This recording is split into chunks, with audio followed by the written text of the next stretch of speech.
ఓం శ్రీ సాయినాథాయ నమః. ఓం శ్రీ సాయినాథాయ నమః. ఓం శ్రీ సాయినాథాయ నమః.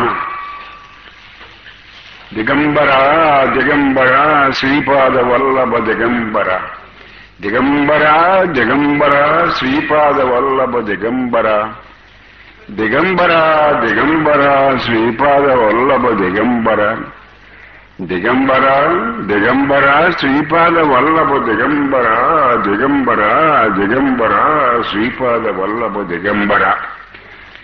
ఓం శ్రీ సాయినాథాయ నమః. ఓం శ్రీ సాయిరాం. ఓం శ్రీ సాయిరాం. ఓం శ్రీ సాయిరాం. ఓం నమో భగవతే శ్రీ రమణాయ. ఓం దిగంబర దిగంబర శ్రీపాద వల్లభ దిగంబర. ప్రియమైన ఆత్మబంధువులారా, దత్తాత్రేయుడి అవతారాల్లో షిరిడీ సాయిబాబా అవతారం ఒకటి. మనకి మొదటి అవతారం పిఠాపురంలో వచ్చింది. ఈ మధ్య 4 రోజుల కిందట మా స్నేహితులు ఒకటి గుడి కడతా అంటే వెళ్ళి పిఠాపురం వెళ్ళి చూసి వచ్చాం. 10 లక్షలు పెట్టి మా స్నేహితులు ఒకటి బాబా గుడి కట్టిస్తున్నారు పిఠాపురంలో. మొదటి అవతారం దిగంబర దిగంబర దిగంబర దిగంబర శ్రీపాద వల్లభ దిగంబర. బ్రాహ్మణ్స్ లో శ్రీపాద వారనో కుటుంబం వారు ఉంటారు. అది దత్తాత్రేయుడి వంశంలోంచే వచ్చారు వాళ్ళు. శ్రీపాద వారనో కుటుంబం. అది పిఠాపురంలో మీరు ఎప్పుడైనా కాకినాడ వెళ్ళినప్పుడు చూసిరండి. పిఠాపురం పీఠికాపురం, వైష్ణవ క్షేత్రం, శైవ క్షేత్రం, శక్తి క్షేత్రం. మనకి 18 శక్తిపీఠాలు 18 ఉన్నాయి. అలాగే కంచిలో ఒకటి ఉంది. అలాగే 18 శక్తిపీఠాలు ఉన్నాయి. 18 శక్తి పీఠంలో 10వ పీఠం పిఠాపురంలో ఉంది. ఈ తర్వాత కుక్కుటేశ్వరుడని శివుడు కుక్కుటేశ్వరుడు అంటారు. ఇక్కడ పిఠాపురంలో ఆయన కుక్కుటేశ్వరుడు అంటారు. ఆయన అక్కడ కూడా ఈశ్వరుడు చాలా ప్రాముఖ్యమైనటువంటి స్థలం, శైవక్షేత్రం. దీన్ని మనం తెరవసరణ పిండాలు, కాశీ దగ్గర గైకెళ్ళి పిండాలు వేసుకుంటారు. దాన్ని శిరోగయ అంటారు, దీన్ని పాదగయ అంటారు పిఠాపురాన్ని. ఇది పాదగయ అంటే గయల్ని పిండాలు వేసుకుంటే ఎంత పుణ్యం, పిఠాపురం వెళ్ళి పితృదేవతల పిండాలు సమర్పించినా అంతే పుణ్యం. ఈ పిఠాపురాన్ని పాదగయ అంటారు. ఆ గైని కాశీ దగ్గర ఉన్న గైని శిరోగయ అంటారు. అక్కడ పిండ ప్రదానం చేసుకుంటారు పెద్దలకి. అంతే పుణ్యం. గైలో ఎంత పుణ్యమో పిఠాపురంలో అంతే పుణ్యవాడు. ఇప్పుడు ఎందుకు ఈ విషయం ఎందుకు చెప్తానంటే కాలక్షేపం కోసం చెబుతూ లేదు. దత్తాత్రేయుడు మొదటి అవతారం పిఠాపురంలో వచ్చింది. మీరు ఎప్పుడన్నా శివాలయంలోనే దత్తాత్రేయుడు ఎలా అవతరించాడంటే శ్రీపాద వల్లభ స్వామి మొదటి అవతారం. దత్తాత్రేయుడు అవతారంలో ఈ కలియుగంలో మన చరిత్ర రికార్డు చేసిన దూరంలో 1125 సంవత్సరం 1150 సంవత్సరం మధ్యలో మనకి దత్తాత్రేయుడు పిఠాపురంలో శ్రీపాద వల్లభుడిగా జన్మించాడు. అక్కడ పిఠాపురంలో ఒక పుణ్య బ్రాహ్మణ దంపతులు రాజశర్మ, సునీత. వాడు పరమ పుణ్యాత్ముడు, మంచి భక్తి గలవాళ్ళు, ఆధ్యాత్మిక చింతన గలవాళ్ళు. వాళ్ళ జీవితం అంతా అక్కడ దత్తాత్రేయుడు ఉపాసన చేసిన వాళ్ళు. ఆ బ్రాహ్మణ అగ్రహారం ఉంది పిఠాపురంలో. అది ఇప్పుడు ఎక్కడైతే దత్తాత్రేయుడి గుడి ఉందో ఆ పూర్వ ప్రాంతంలో 700 సంవత్సరాల పూర్వం అక్కడ బ్రాహ్మణ అగ్రహారం ఉంది. వాళ్ళ ఉపాసనకి దత్తాత్రేయుడు మెచ్చుకుని. కానీ ఆ తల్లిదండ్రుల యొక్క ఆ పూర్వ ప్రారంభం ఏంటంటే అది ఎలా వెంటాడుతుందో చెప్పలేని ప్రారంభం. వాళ్ళకి 4 సంతానం కలిగారు. రాజశర్మకి, సునీతకి. వాళ్ళు చనిపోయారు. 4 స్వర్గస్థులు అయిపోయారు. కానీ వాళ్ళు దత్తాత్రేయుడు ఉపాసన విడిచిపెట్టలేదు. తర్వాత 2 కొడుకులు కలిగారు. వాళ్ళు 4 చనిపోయాక 2 కొడుకులు వచ్చారు. అందులో ఒకడు గుడ్డివాడు, ఒకడు కుంటివాడు. జన్మాంతరం వాళ్ళు పవిత్రులే. కానీ ఆ జన్మాంతరంలో దోషం ఏంటో మనకు తెలియదు. 4 పుట్టారు, చనిపోయారు. ఇంకోడు గుడ్డివాడు పుట్టాడు, ఇంకోడు కుంటివాడు వచ్చాడు. కానీ వాడు దత్తాత్రేయుడు ఉపాసన మానలేదు. అది దీక్ష. అది మన దేహ ప్రారంధానికి జరుగుతుంది. ఇది జన్మాంతరంలో చేసిన దోషాలను బట్టి ఇదంతా ఎలా జరుగుతుంది. ఇలా ఈ సంఘటనలు ఎలా జరుగుతున్నాయి, బాహ్య సంఘటనల పేరు చెప్పి మన భక్తికి దూరం కాకూడదు. బాహ్య సంఘటనలన్నీ స్వప్నంతో సమానం. శరీరం జన్మించడం కానీ, శరీరం మరణించడం కానీ, లేదా ప్రారంభం అనుభవించడం కానీ ఇదంతా మాయలో భాగాలు. దీని గురించి బాహ్య సంఘటనలు మనకు అనుకూలంగా ఉన్నా ప్రతికూలంగా ఉంటున్నాయని మన ఈశ్వరుడి పాదాలు విడిచిపెట్టకూడదు, మహావిష్ణువు యొక్క పాదాలను విడిచిపెట్టకూడదు. ఆ నలుగురు బిడ్డలు పుట్టి చనిపోయినా, ఓ కుంటివాడు పుట్టినా, ఓ గుడ్డివాడు పుట్టినా ప్రారంధాన్ని సుఖంగా అనుభవిస్తూ శాంతిగా అనుభవిస్తూ దత్తాత్రేయుడి పాదాలు విడిచిపెట్టకుండా ఉన్నారు వాళ్ళు. రాజశర్మ, ఇది పిఠాపురంలో జరిగిన సంఘటన. మనం అనుకున్న కోరికలు నెరవేరకపోతే భగవంతుడికి ఎగనిస్ట్ అయిపోతాం. భగవంతుడు లేడంటాం, ఇంకోటంటాం, పిచ్చ మాటలన్నీ, ఎన్ని పిచ్చ మాటలు కావాలో అన్నీ మాట్లాడతాం. అసలు ఇంకోటి, కర్మఫలం మీద కాంక్ష లేనివాడు ప్రతివాడు కోరిక లేనివాడు తోడు సమానం. వాడి కోరికలు లేవండి, వీడు కోరికలు లేవంటారు అనుకోండి. అంటే దాని అర్థం వాడు సోమరతనంగా ఉన్న వాళ్ళందరూ కోరికలు లేని వాళ్ళని అర్థం కాదు. సోమరతనానికి అలవాటు పడ్డవాడు కోరిక లేని వాళ్ళని అర్థం కాదు.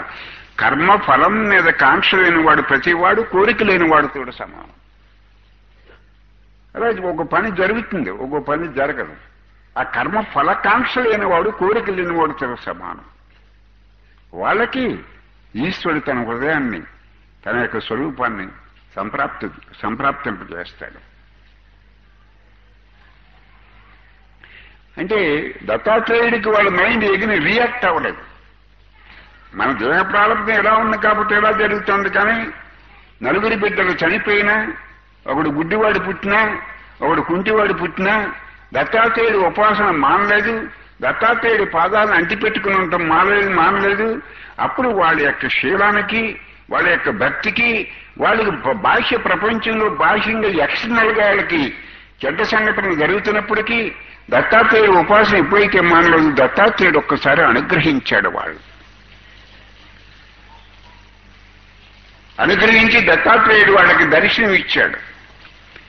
దర్శనం ఇచ్చి, అమ్మా, అప్పుడు రాజశర్మ ఇంటికాడ లేడు, సునీత ఉంది ఇంటికాడ. దత్తాత్రేయుడు దర్శనం ఇచ్చి, బాలుడిగా దర్శనం ఇచ్చి, అమ్మా నీకు ఏమి కావాలి అని అడిగాడు దత్తాత్రేయుడు. అంటే ఆవిడ, అయ్యో ఒక్క బిడ్డ సరైనోడు లేడు, నలుగురు పుట్టారు చనిపోయారు, ఇంకో ఇద్దరు బతుకున్నారు, పనికొచ్చేవాళ్ళు కాదు, ఒకడు కుంటివాడు, ఒకడు గుడ్డివాడు, మనకు ఒకడు ఉపయోగపడి బిడ్డ కలగలేదు మన గర్భంలో అని దత్తాత్రేయుడు చూసి, నువ్వు అమ్మా అని పిలుస్తున్నావు, ఇలా ముద్దు మాటలు ముచ్చట మాటలు వద్దు, నువ్వు నా కడుపులో పుట్టి అమ్మా అని పిలుచు, అప్పుడు అదే నా కోరికని ఆ సునీత. సరే, దత్తాత్రేయుడు అలాగే ఆవిడిచ్చిన మాట ప్రకారం శ్రీపాద వల్లభుడు అనే పేరు మీద పిఠాపురంలో, పీఠికాపురంలో అక్కడ జన్మించాడు దత్తాత్రేయుడు. 16 సంవత్సరాలు అక్కడ పెరిగాడు, పిఠాపురంలో పెరిగాడు. 16 సంవత్సరాలు పెరిగాడు శ్రీపాద వల్లభ స్వామి. అప్పుడు తల్లిదండ్రులు ఏమన్నారంటే, ఆయన పాదాల్లో శంకు చక్రాలు ఉండి. తల్లిదండ్రులు ఏమన్నారంటే, ఇద్దరున్నారు, బతికున్నారు నీకు అన్నగారులు, ఆ ఇద్దరు పనికొచ్చేవాడు కదా, ఒకడు గుడ్డివాడు, ఇంకోడు కుంటివాడు, అయితే నీకు వివాహం చేస్తాం, వంశం నిలబడుతుంది, అది నువ్వు వివాహం చేసుకోమని చెప్పారు.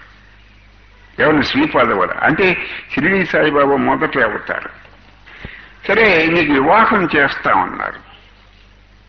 అంటే దత్తాత్రేయుడు అందుకు ఎందుకు అవతరించాడంటే వివాహం కోసం అవతరించలేదు. దక్షిణామూర్తి ఒకడు, దత్తాత్రేయుడు ఒకడు జ్ఞాన అవతారాలు. వాడికి జ్ఞానమే వైభవం, జ్ఞానమే సంపద. జ్ఞానానికి సంబంధించిన అవతారాలు వాళ్ళిద్దరు, దత్తాత్రేయుడు ఒకడు, దక్షిణామూర్తి ఒకడు. వివాహం చేస్తామంటే అప్పుడు తల్లిదండ్రులతోటి ఎవడు శ్రీపాద వల్లభుడు ఏమన్నాడంటే, అమ్మా నాకు వివాహం అయిపోయింది మీకు తెలియదా అన్నాడు.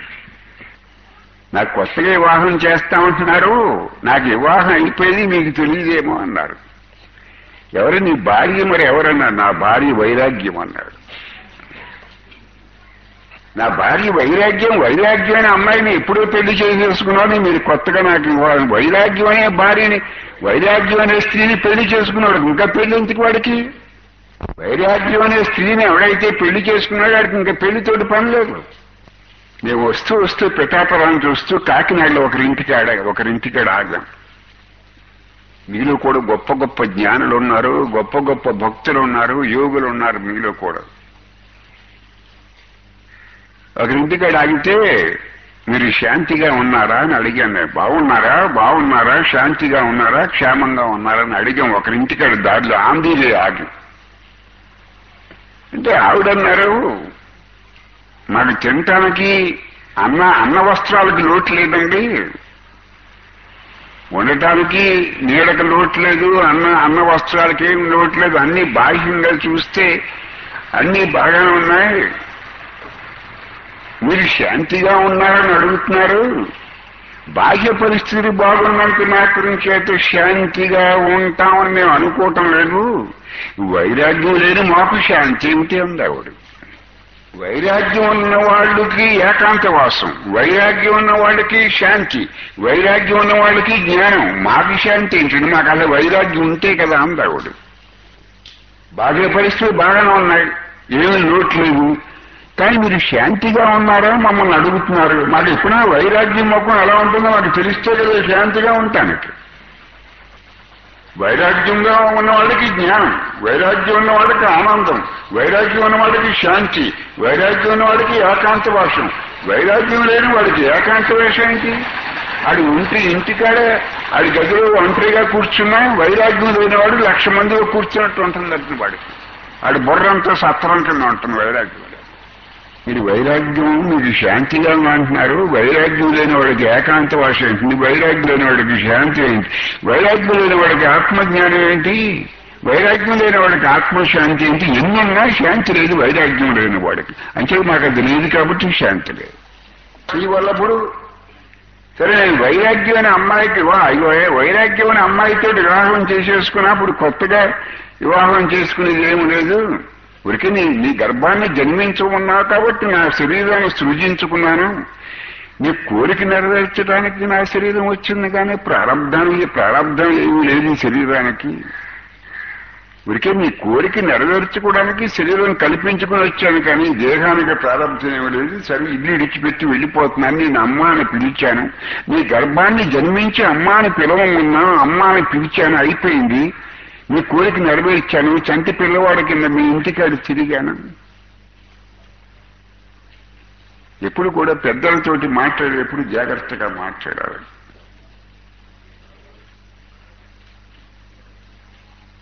ఏమీ వీడు అవతార పురుషుడు, ఏమో చిన్నప్పుడు ఏదైనా అనవసరం మాటలు మాట్లాడేమో తల్లిదండ్రులు కంగారు పడుతున్నారు. ఈ దత్తాత్రేయుడని గుర్తించారు. అర్జునుడు అంటాడు గీతలో కృష్ణుడితోటి,